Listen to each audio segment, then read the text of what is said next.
Welcome to the Chloe Lily Show. We used to film cooking classes or a cooking channel on our laptop when we were like 10. I don't know what we made, but Shrimp scampi, I think, was our specialty. But we are here today to chat about Lily's wedding.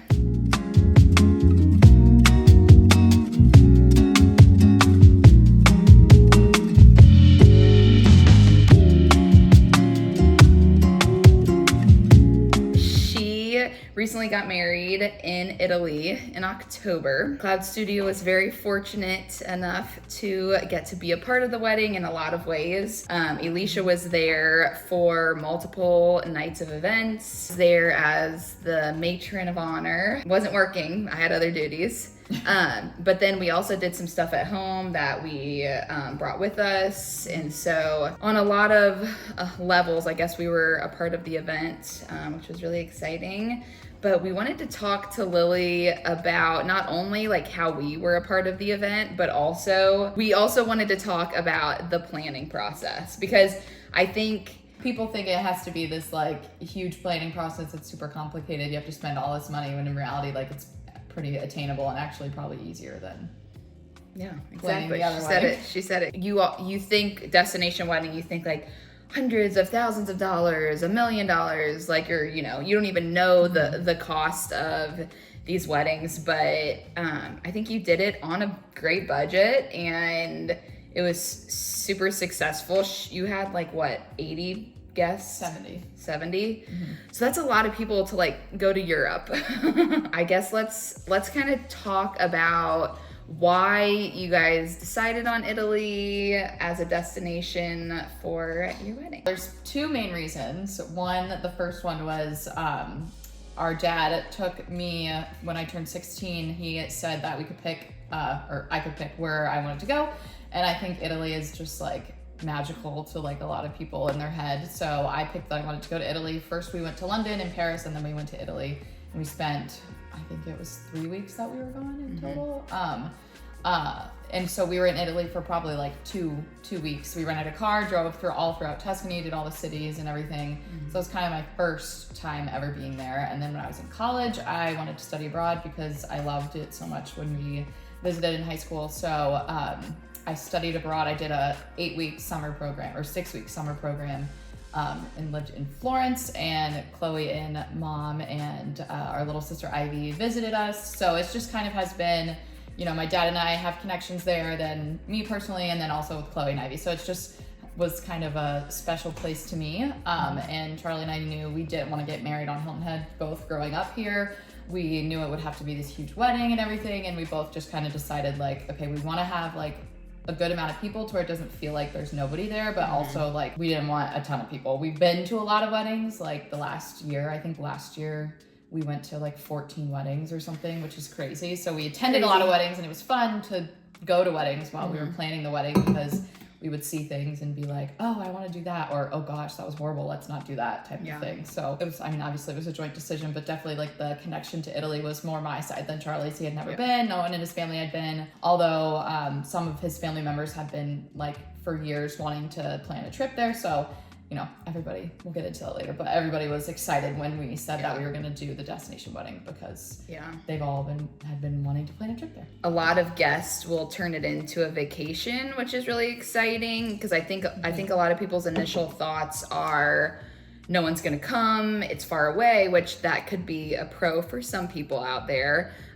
But the fact that you had 70 people there, I think is huge and shows, not only the support that you guys have, but also it is financially, I think, a bigger expense for the guests. When we compared numbers from getting married in the States to getting married in Italy seemed so much more affordable. I feel like in Europe, it's just like, oh, it's just a wedding. Like, I feel like caterers in the US, like, oh, if it's a wedding, let's increase our prices by this much. Whereas like there, it's just like, less money. I don't know. And I think being in our area too, specifically, it's so like wedding destination market within the US. I could definitely see that, because you compare, pricing for a venue or a cake or a band in South Carolina versus in specifically Hilton Head. Yeah, in Hilton Head versus maybe somewhere in, you know, the Midwest. It's going to be probably different pricing there. How did you guys decide on your guest list? That was definitely both of our least favorite parts about planning a wedding, which I think most people would agree. Yeah. So we had like the maximum number from our planner, like what they were able to like host and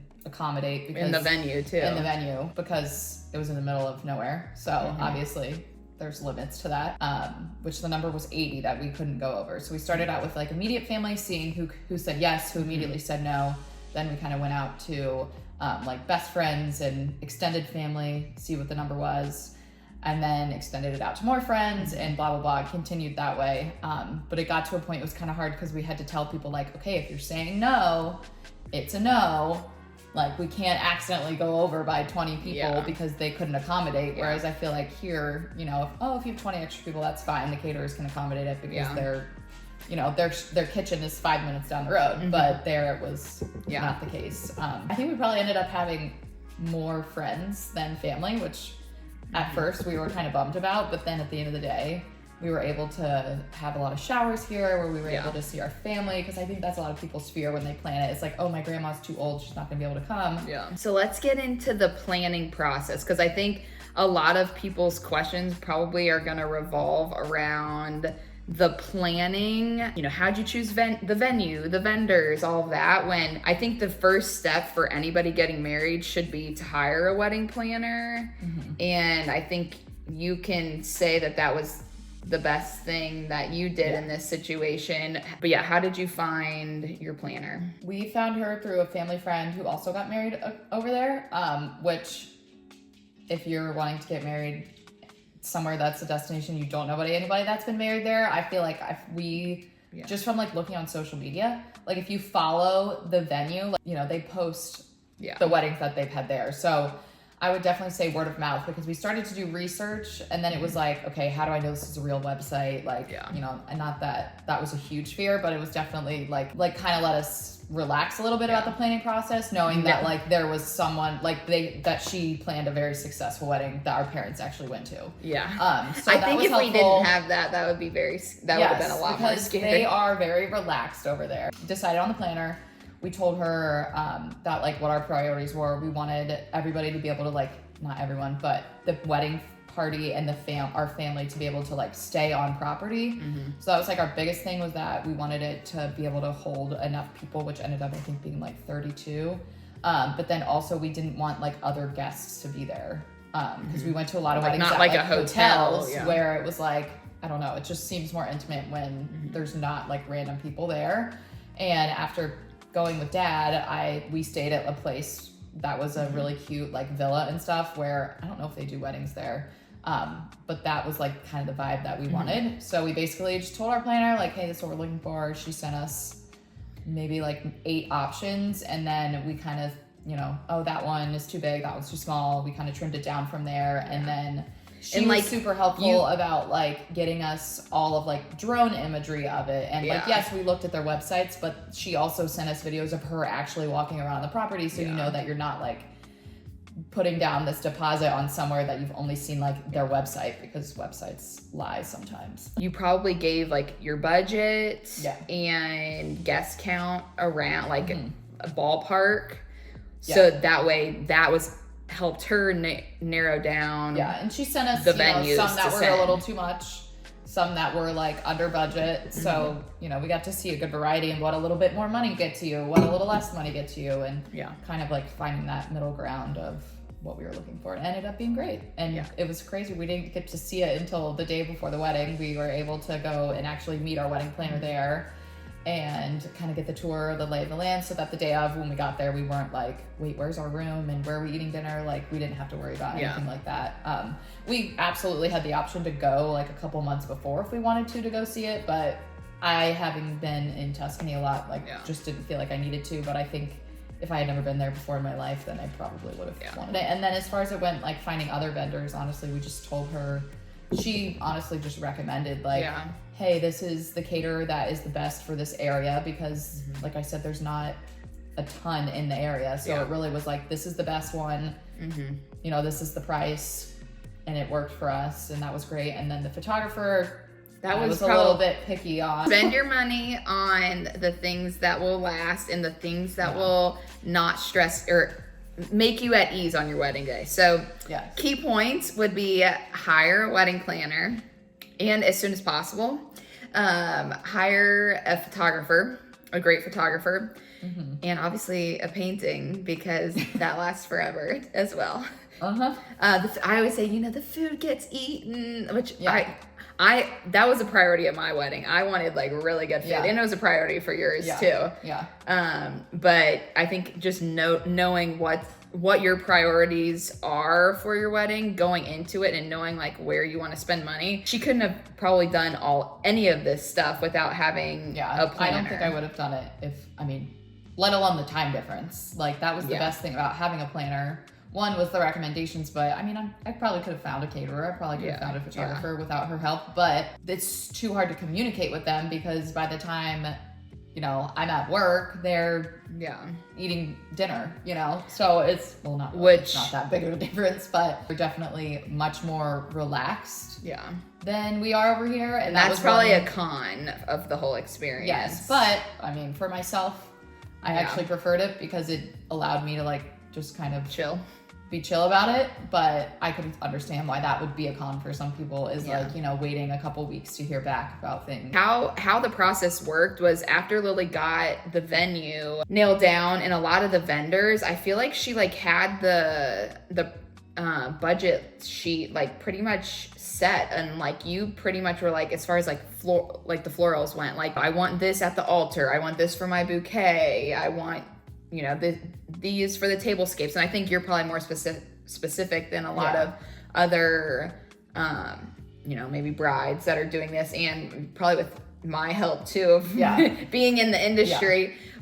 She would pretty much just be like, does this work in our budget? And she'd be like, yeah, that works. Like, this is the florist you should hire, who's maybe a little bit more creative than... Who, by the way, spoke no English. So I never even talked to her until she walked in with my bouquet, and she goes, okay. I'm like, yes, it's perfect. Yeah. Even though I never talked to you once. It's great. Yeah. It's perfect. Everything definitely ended up, like, we had literally nothing go wrong. Yeah. Which I feel like is pretty rare.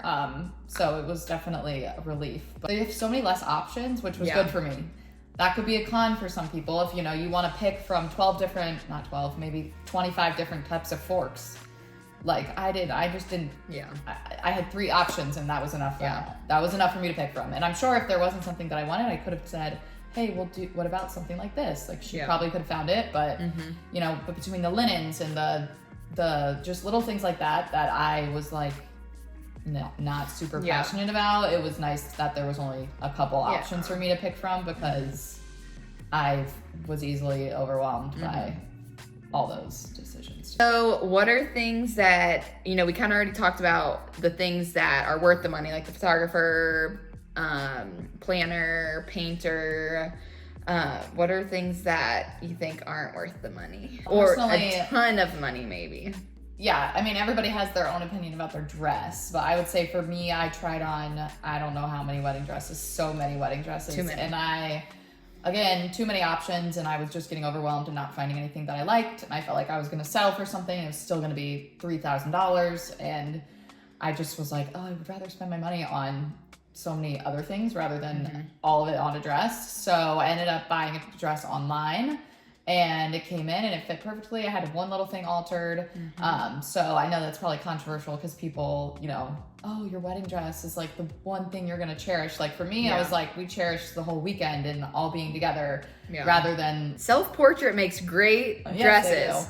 They do. Great. Their bridal line is phenomenal. And there's so many options under $1,000, $2,000. And even buying used, like that was something I considered. I was like, okay, I'm trying to think, like, is there somebody whose dress I really liked that I can borrow? Because in reality, you don't wear it for that long. Yeah. I knew I wanted to get a second dress that I was going to change into. Like some people, they don't want to change their dress. So that's a little bit more understandable. But I knew that I wanted to change into something to be more comfortable.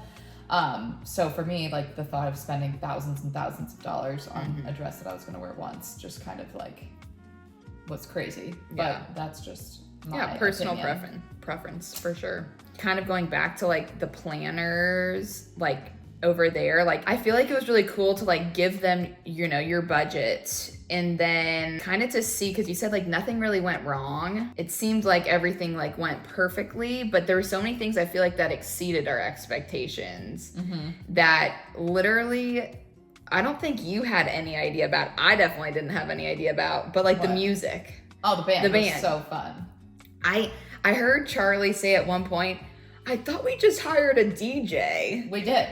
We knew it was a DJ, so we wanted a live band, but obviously you're in Italy, so like the songs that they're gonna sing probably aren't gonna sound like when you hear them on the radio. Yeah. Or like, because we had, over the 14 weddings we went to, we had been to lots of, seen different bands, and you know, some people have DJs, so yeah, we had seen a lot, so we knew we wanted like something like more than just a DJ who's like sitting there and you're just feeling you're at a club. Yeah. So we told her we wanted a band, and she was like, oh, I wouldn't recommend it. Like, you know, it probably won't like meet your expectations. Maybe if you were an Italian couple, I would say something different, but she was like, it's probably not going to be like what you are wanting it to be.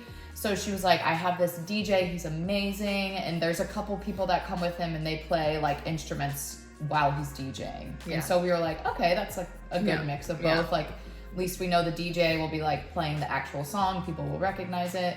And then we get there and it's like this full-on band and a DJ, like in one. Like, it wasn't just a couple people with a saxophone and a trumpet. It was like literally this guy was singing and he was amazing. But then there was also like the track playing in the background, and it was, everybody knew the songs too. Yeah. I think what was crazy too is like they had, and for those who are in the planning process, like anything live is going to be more expensive than anything just played through audio. But like, you guys had live music, and I don't think you knew this, live music at your ceremony. Yeah. Live music at their cocktail hour. They literally had dueling white pianos on the like pool deck. Yeah. And it's the same group. That was what was cool. The same people, same exact band who played at our reception. Like, basically they all came in waves. Like, the first two ladies were doing the violin and stuff at the ceremony and singing. Then they added on the piano guy. Then, like, for dinner, then that was the only time that there was only actually a DJ. Yeah. But it was like, this guy was so entertaining and really funny. And like, he was really good at like facilitating like the in-between of the speakers, even though we didn't know him, we'd never met him before. And he, so then that was like the main singer guy. Yeah. So it was like the whole entire same group. So we paid one musician, we paid one bill, and it was all the same people. So then it was like reception dancing, which was like the full band. They had these like glow in the dark lighted lit. I don't even know instruments had like glow in the dark, which was so fun and fun for really pictures. And then they had a they didn't even realize they were having an after party. They had an after party. Yep. Then the DJ moved inside because of the sound restriction. Yes. And that was crazy too. I think another thing that was surprising was like the bar. I couldn't drink, but the bar, every like location that we moved to was like a different cocktail. Like, it was like an open bar, but it was like cocktail hour was like all the different types of spritz, like Italian spritzes, and then it was like the wine pairings with dinner. And then at the reception and after party, it was like they were shaking espresso martinis and just any martini, and like it was cool. Like, I feel like there were so many things that were like a positive surprise versus like, I feel like you could go there and spend all this money and realize this isn't what I signed up for. But I feel like with you guys, it was so much more. And you were nervous because it wasn't, you know, your planner was amazing, but you were used to quick, fast responses, and you might not have gotten that. Yeah. But still, I think that has a lot to say about like the Italian culture. Like, if they do anything, even if it's just pizza with cheese on it, like, it's amazing. Like, that's just, I feel like just the quality of everything over there is just better. Yeah. I mean, I agree. Yeah. The simplest of things is just better. And another really cool touch, our venue is a winery, so the wine that was served at our dinner was the wine that was made at the venue. And right before our rehearsal dinner, the night before, or before the rehearsal, we had a wine tasting. So we were able to taste, I think they only had 4 different kinds of wine, but we were able to taste all the different kinds that they had.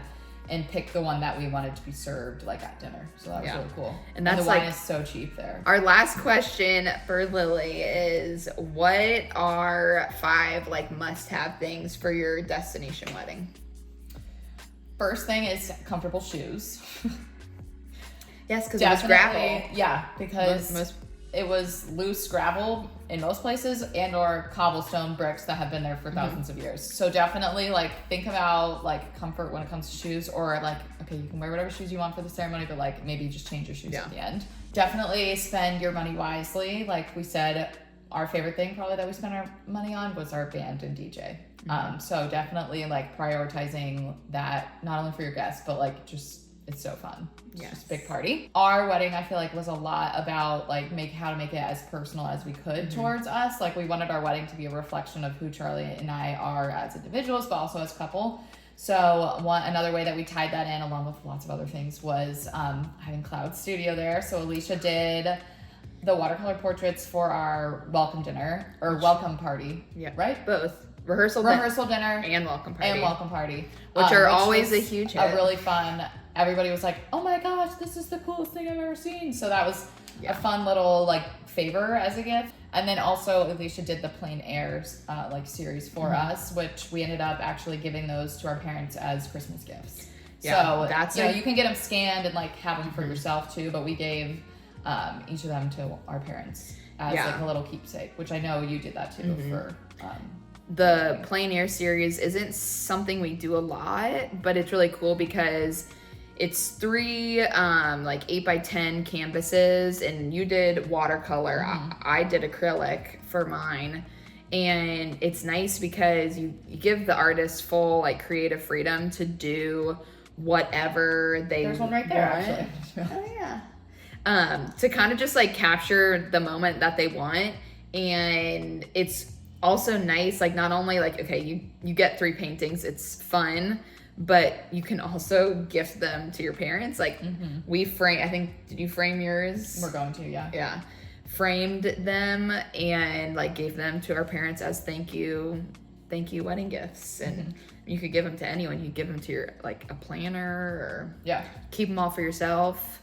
But I think that's a cool option. So we did watercolor portraits, Plein Air series. She did the portrait of Charlie and I. Yep. So that was also a really good entertainment. Like I can't tell you how many people walked up and they were like, oh my gosh, did you see the watercolors she's doing of you guys? So it's definitely not only like cool for you to have as keepsake, but also like great entertainment for your guests and stuff. People love it. Yeah, for sure. And then the napkins. And with the napkins, that was another personal touch. Yes.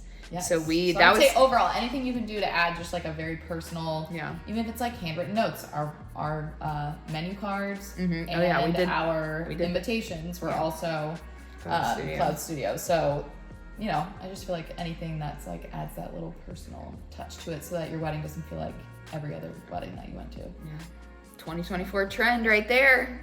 Customization. The next one is a reliable maid of honor or matron of honor, so that you don't have to worry about like things the day of. Like it's not not worth being stressed, because then you're just going to be stressed all day. Like people who don't get a wedding planner, at least get a day of coordinator, because it's like it is not worth you being stressed the whole time. Like I literally just sat in the room where we were getting ready, and like Greer, my best friend who was my maid of honor, and Chloe, who was the matron of honor, like I was just like, hey, can you bring me a coffee, or like bring me this, bring me that. And then when it came down to like the wire, it was like, okay, someone go give Charlie his shoes, someone go, it was just really nice to be able to just like sit back and relax, and just having somebody that that like is not going to get annoyed at you for like asking to do these things.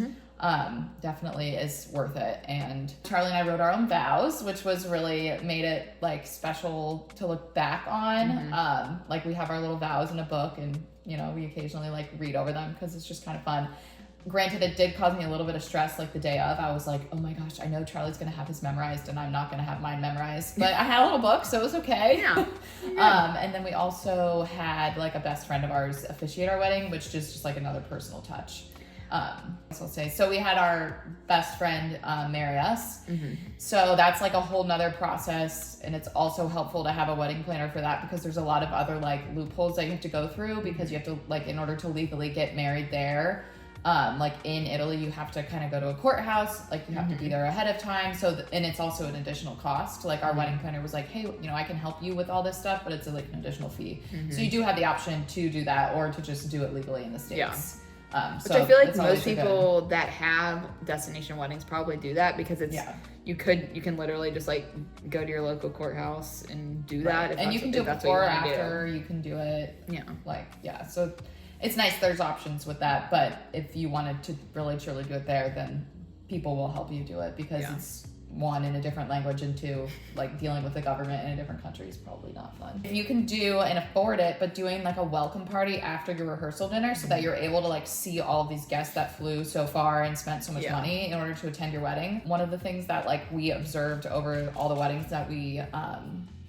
attended was like sometimes, you know, maybe we went to Atlanta or New Orleans or something, and it's like you say 5 words to the bride and groom. Yeah. And like, granted, that was only a 4-hour car ride, but it's like, oh, I wish we would have been able to like talk to them a little bit more or say this or say that. You know, we sent them a gift, we sent them a card, but like you don't really have like personal interaction. So that was our fear, was like, we don't want people to feel like they're coming all the way to Italy for us, and then we said 5 words to them. So we did the welcome dinner where we just had a bartender for like an hour and a half. Everybody was invited to come. One, it was nice so that people could like understand where it was, so that they weren't like lost a little. Also, it was nice that we were able to like, before all the craziness of the wedding, we could just sit down and, you know, have conversations with people who traveled so far. So if you're able to do that, definitely recommend. And it's kind of, I mean, similar to you guys, like you had a 2-day thing as well. So, and not everybody came to the welcome party or the welcome cocktail party, but we invited everyone to come. Why I like wanted to do the destination wedding was because of all the weddings we attended, and they just feel so fast and so quick. Yeah. And to think that you spend a year planning for this and it's over in 5 hours, like to us that just like seemed crazy. So it was really nice that we were able to spend like so much time. I mean, we were all at the venue for 3 days. Yeah. We all got to be together and just like reminisce and blah, blah, blah. So that definitely is so fun. Probably the best thing about doing a destination wedding, I would say. And I think too, your wedding also kind of felt like a honeymoon too. You guys did go on, you know, another week of bouncing around Italy, which was great. But like, I think another important thing to spend your money on is your honeymoon, because like Lily said, the wedding does go by so fast. Yeah.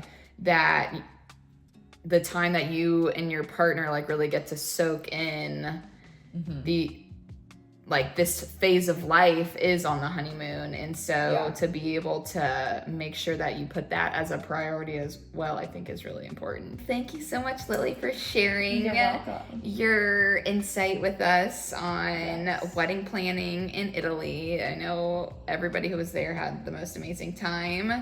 And I feel like this was really helpful for anybody who wants to also have a destination wedding. If you have any questions, you can ask the matron of honor. Or Lily. She knows just as much as I do, though. So. All right. Well, thank you guys for watching.